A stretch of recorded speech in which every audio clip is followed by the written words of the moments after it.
To be spiritual means to be an emperor within yourself. This is the only way to be. Consciously, would anyone choose to seek something from someone or something else? Maybe out of his helplessness he may seek, but consciously, wouldn't every human being want to be such that he determines what happens within himself 100%?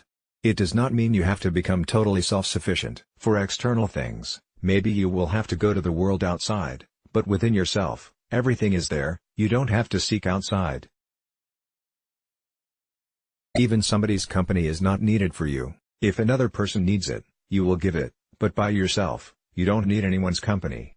This means you are no longer a beggar within. This is the ultimate freedom. Spirituality is not for everyone.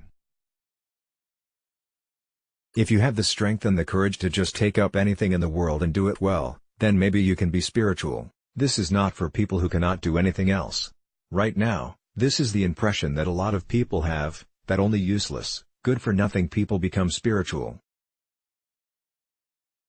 People who are incapable of doing anything or people who cannot bear the ups and downs of life, all they have to do is wear ochre clothes and sit in front of the temple and their life is made. That is not spirituality. That is just begging in uniform.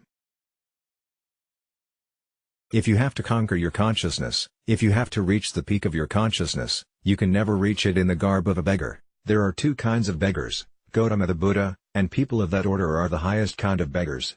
All others are plain beggars. I would say the man begging on the street and the king sitting on the throne are both beggars. They are continuously asking for something from the outside. The beggar on the street might be asking for money, food or shelter.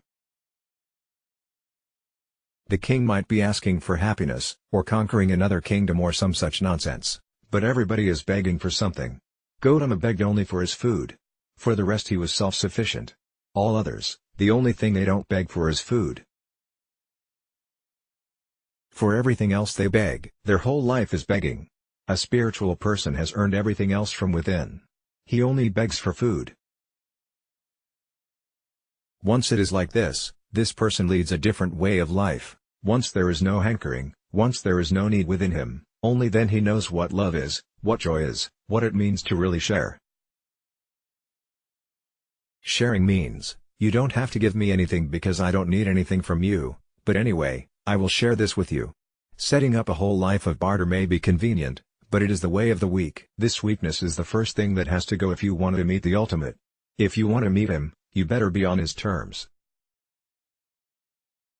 He is not going to come and meet a mere beggar. The way we think is the way we become.